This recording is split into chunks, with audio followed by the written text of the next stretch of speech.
Bien, hablaremos ahora de Rousseau, Jean-Jacques Rousseau, como lo que decía Karl Friedrich, ¿no? Rousseau o el derecho como expresión de la voluntad general. Veamos algo de Rousseau. Rousseau, 1712-1778, fue un escritor, filósofo tardío. Parece que empezó a escribir recién a eso de los 32 años de edad. La influencia de Rousseau fue tan marcada que incluso Robespierre tenía bajo su almohada el libro El Emilio de Rousseau. Dicen sus confesiones, las confesiones, que es un libro de Rousseau, que trabajaba en una notaría, del cual lo botaron. Le gustaban las matemáticas, caminar, componer operetas, aduciéndose compositor y maestro de música, etc.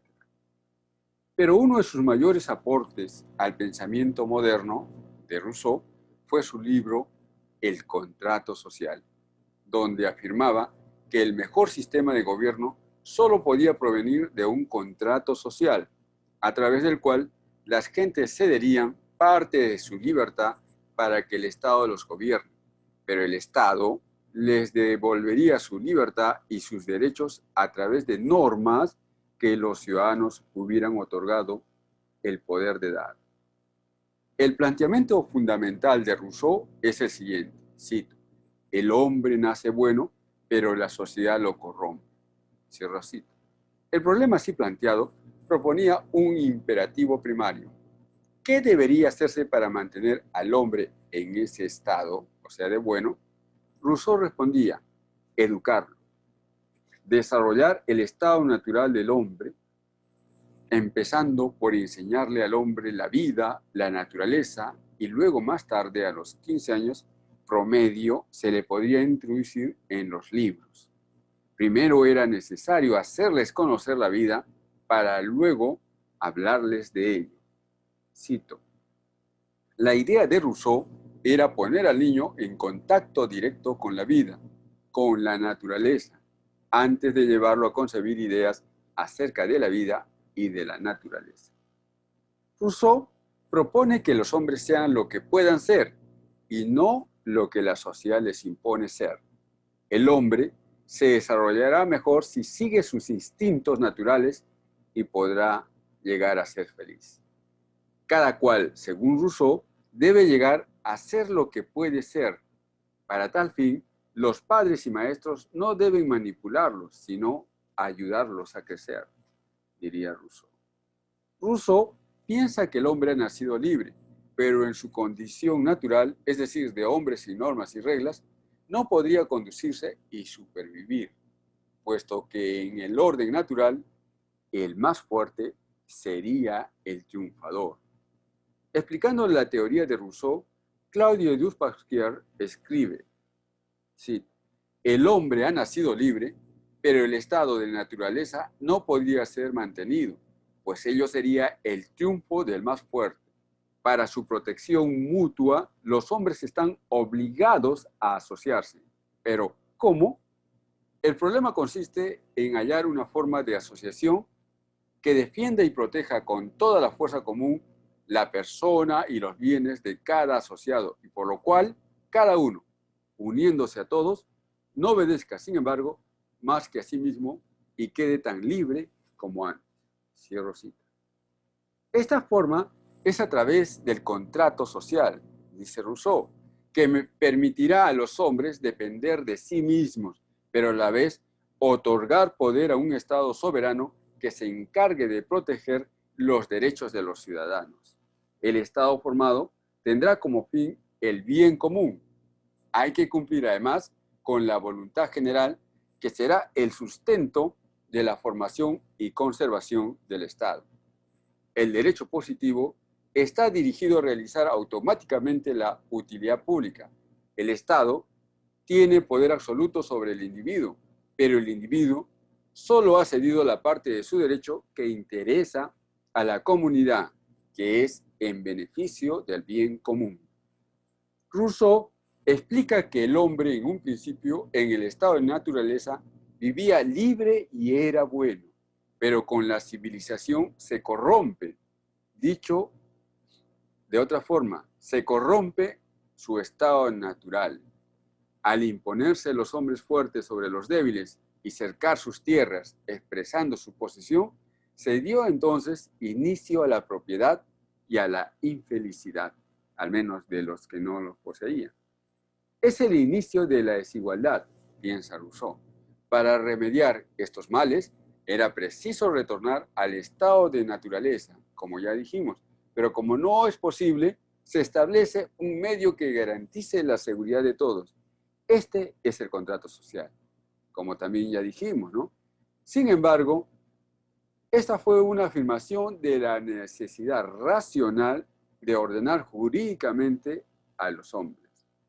Es esta la razón de ser del Estado. La ley, por su parte, es la expresión de la voluntad general, no un mandato arbitrario. Y los mandatos arbitrarios no son legítimos, puesto que no se fundamentan en la voluntad general, que se expresa más bien a través de la ley. La importancia y relevancia de la ley se desprende de la teoría de que el sometimiento de los hombres a las leyes hace a los hombres libres, por ser estas leyes solo manifestaciones de la voluntad general. Por otro lado, pero sobre el mismo tema, Rousseau sostiene que la teoría de que el progreso ha desviado al hombre de sus primarios instintos naturales, de ser un hombre bueno por naturaleza. Así, cito, en 1750 publica el discurso sobre las ciencias y las artes, premiado por la Academia de Gijón. Sostiene en él que el progreso no ha mejorado a los hombres, tesis contraria a la del enciclopedismo. Por el contrario, ha corrompido las costumbres, estimulando el egoísmo y la injusticia social. Cierro cita. Para Rousseau, el derecho es el centro de la vida social y piensa que una sociedad sin leyes no es, en último análisis, una verdadera comunidad. Jean-Jacques Rousseau nació en Ginebra en 1712. Era hijo de un relojero protestante y planteó la teoría de que los hombres hacen un contrato tácito. Por su parte, o por otro lado, El Emilio es el libro donde Rousseau toca el tema de la educación y que fue publicada en 1762. Aquí complementa las ideas acerca del estado natural de la humanidad y señala el camino para volver a ella.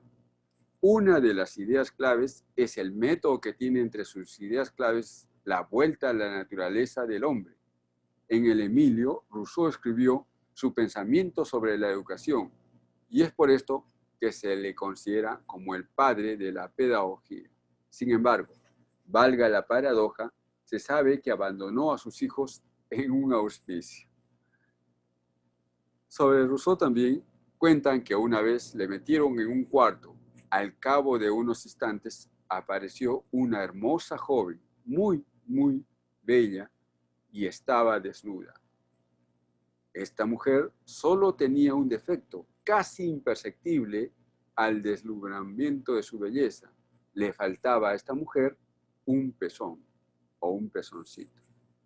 Rousseau, al verla desnuda, tan linda, tan bella, se puso a llorar.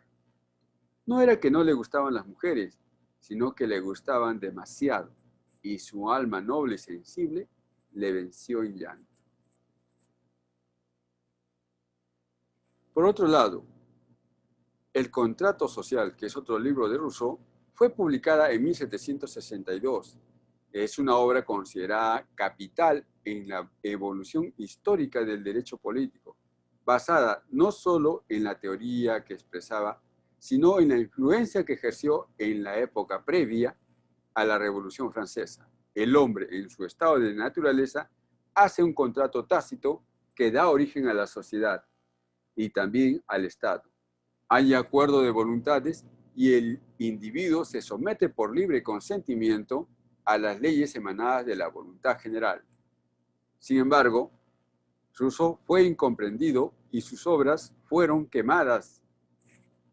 en vida del propio filósofo. En plena plaza de Ginebra se quemaban sus grandes obras o libros. Ginebra era la ciudad en la que él había denominado o había dicho que era la ciudad modelo. Al final de sus días de Rousseau, terminó volviéndose paranoico, huyendo por el resto de su vida. Lo dejo ahí hasta otra oportunidad.